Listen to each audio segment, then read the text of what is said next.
we're not having communion, I can take an hour to speak. I think it'll be about 16 minutes. In this morning's gospel lesson, it appears that our Lord Jesus will be pretty hard on the Pharisees and the lawyers who were the interpreters of the Jewish law.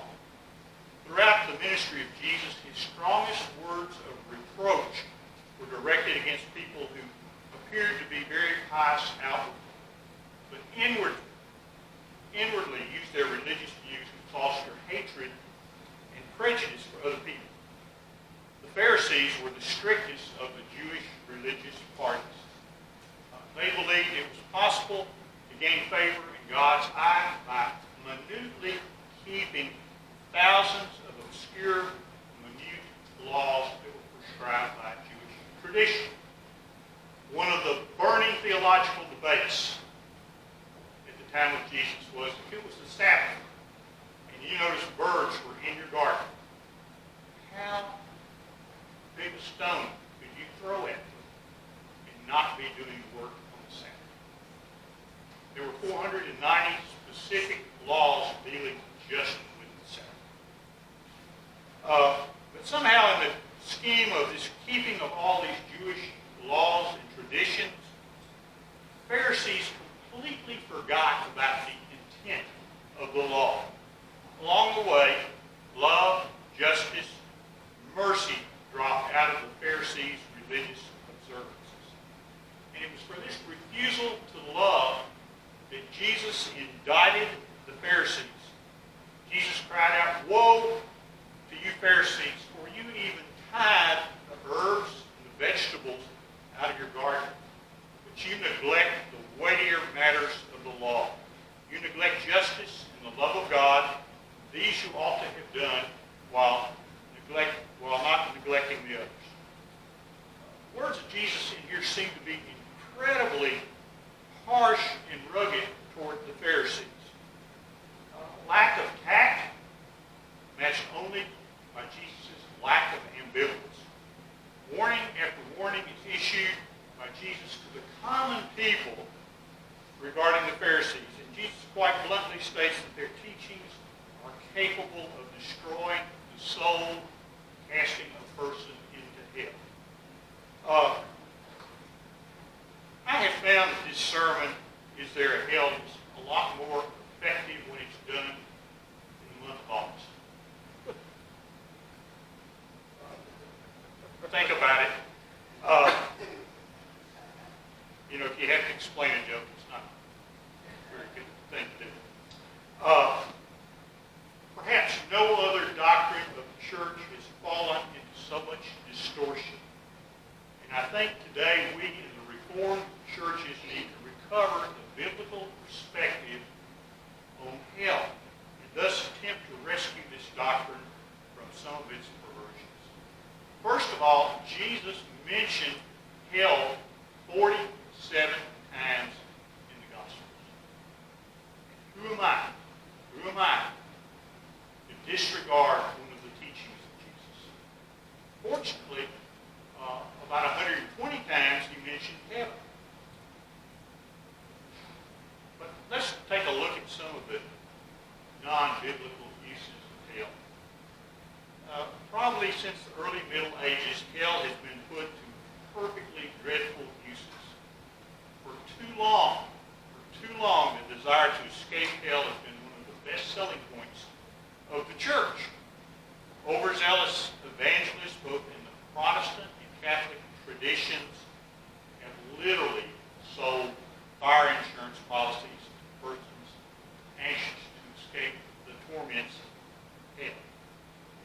If the New Testament is correct, God wishes people to respond to him out of love, not out of a selfish fear that seeks to preserve its own habit.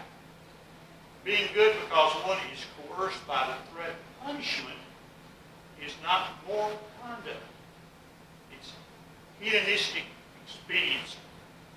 The carrying out of religious duties because of fear is not a religious act, but a very selfish act. And this is one way the biblical notion of hell has been perverted. But there's a kind of an opposite side to this coin.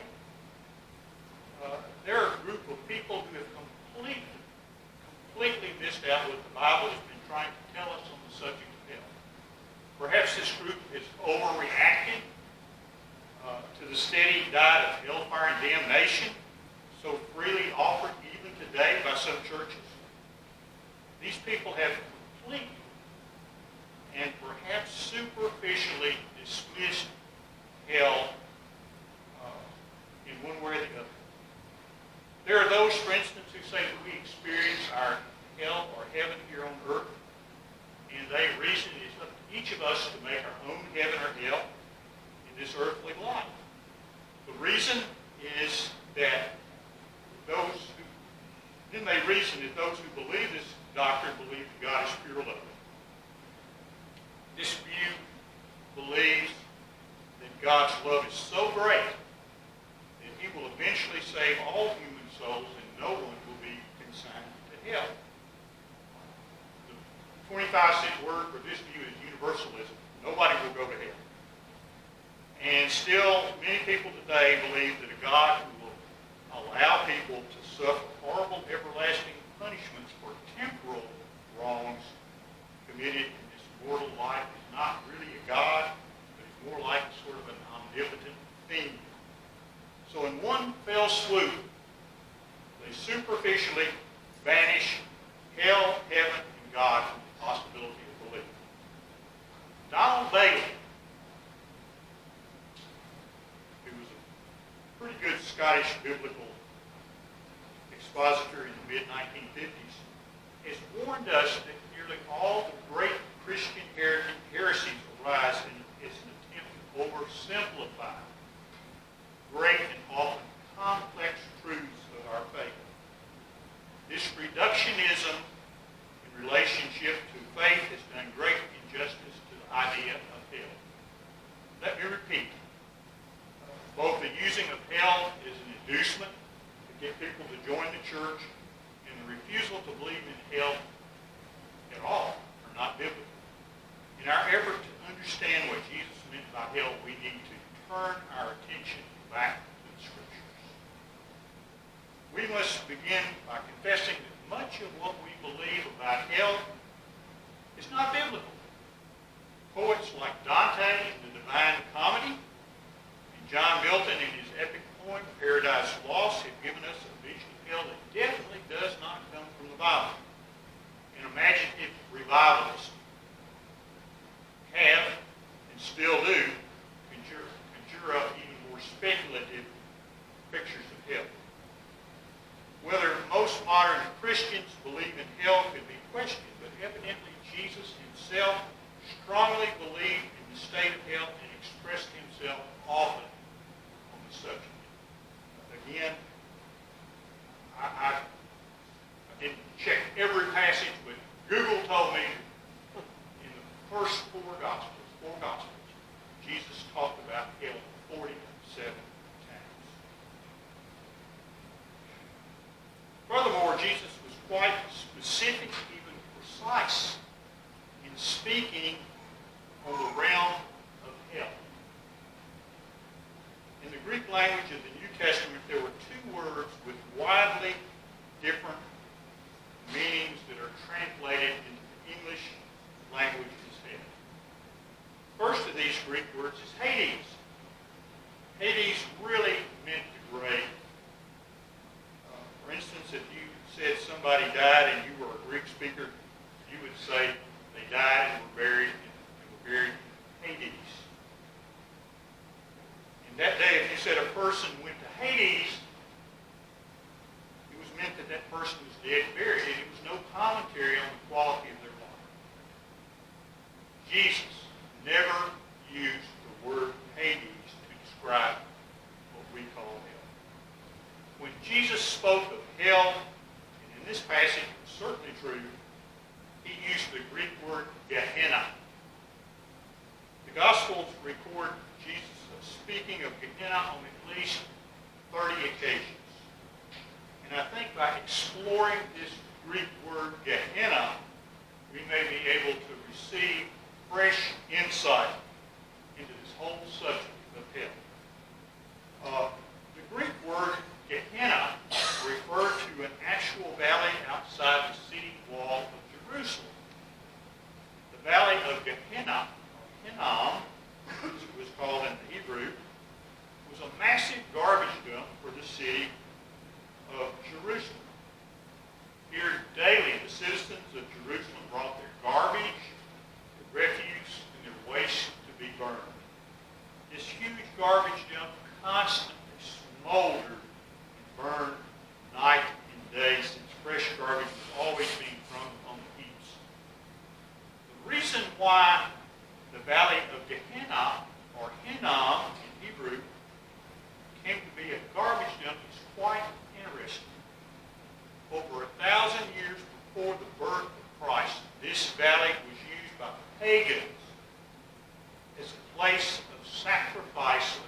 pagans would build enormous bonfires, and then they would throw into these fires live human infants as a sacrifice to the pagan god of fire, Molech.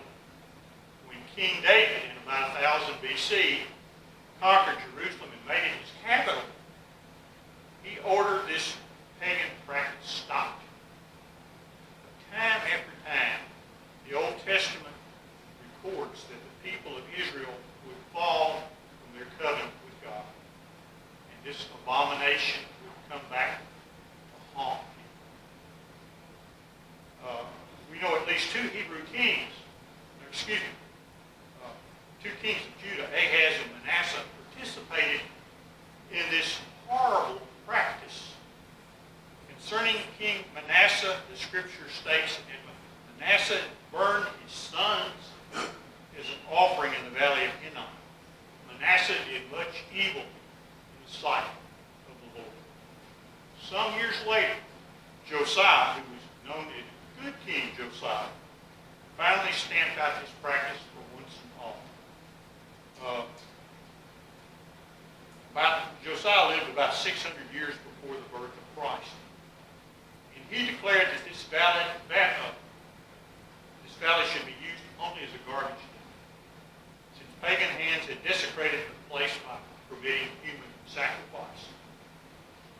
So Jesus, coming along 600 years later, used the valley of Gehenna as an example of hell. Everyone in Jerusalem knew that Gehenna was a garbage dump, fit only as a burning place of worthless refuse and junk. And perhaps the message was that human lives are empty, worthless, and without meaning unless God is at the center of human life. But we still haven't really answered the question, is there really a hell? How should we decide? Reinhold Niebuhr, a great Christian thinker from America, once quipped, we shouldn't be too certain of the temperature in hell, nor the furniture in heaven. Bearing this advice in mind with much humility, we, I think, can draw some biblical insights into this whole matter of hell. To those Christians who believe that they can literally scare the hell out of non-Christians and herd them into the church, we must reply, Jesus never begged, frightened, or cajoled, or high-pressured anyone into accepting his message. To rightly respond to God, we must do so out of love, not out of fear. We must quit using hell as a recruiting tactic for the church. But the scriptures also dictate that we speak to those who do not believe in hell. Our heaven or hell is not to be realized on this earth. This might be so if good people were always blessed in this life and the evil received their due deserts. But from experience, we know that the good often suffer horribly in this world, while the wicked seem prosperous and secure. As Christians, we believe that God is a God both of love and of justice. God's justice cannot be separated from his love. We believe that in some way God will purge all evil and waste from his creation. The categories of heaven and hell are necessary to ensure the moral seriousness of God's rule over creation. God's creation is ultimately moral, and those who act irresponsibly in God's creation do so at their own peril. When all is said and done, the New Testament does teach that there is a hell. It teaches that hell is separation of man from God. The real meaning of hell is that God will not force himself upon us. Hell guarantees the fact that God gives us a moral choice in this world. We do not have to accept the rule of God over our lives. We can forever forbid God from entering our hearts. We condemn ourselves to hell by our refusal to love the God who loves us and by our refusal to care care for God's children here on this earth.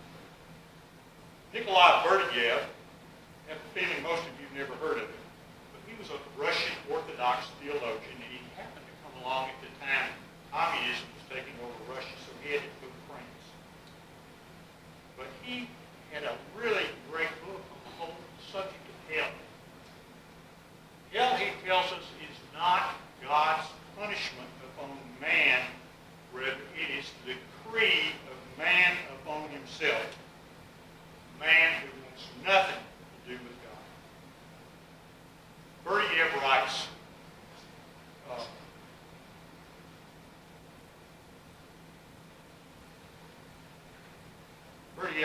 hell is nothing other than complete separation from God. The horror of hell is not inspired by the thought of God's judgment that will be stern and implacable. God is love and mercy. And to give one's faith to him means to overcome the horror of hell. The horror is to have my faith left in my own hands. It's not what God will do to me that is terrible, but what I will do to myself. What is terrible is the judgment passed by the soul upon itself, upon its own impotence to enter eternal life. Hell really means not that man falls into the hands of God, but he is finally abandoned to his own devices. And so, Gehenna, the example that Jesus used of hell, becomes the literal garbage dump of wasted human existence. We can and do pursue our own self-appointed courses of destruction. But thank goodness, lastly, the Scriptures tell us that it's not necessary for anyone to suffer the banishment of hell. God's message to us is, it is not my will that any should perish. If the dread sentence of hell falls upon anyone, let us hope it does not. It is because people do not respond to God's will. It is because that person has freely and deliberately pronounced the sentence of hell upon himself. And now praise and glory, wisdom and thanksgiving, honor and power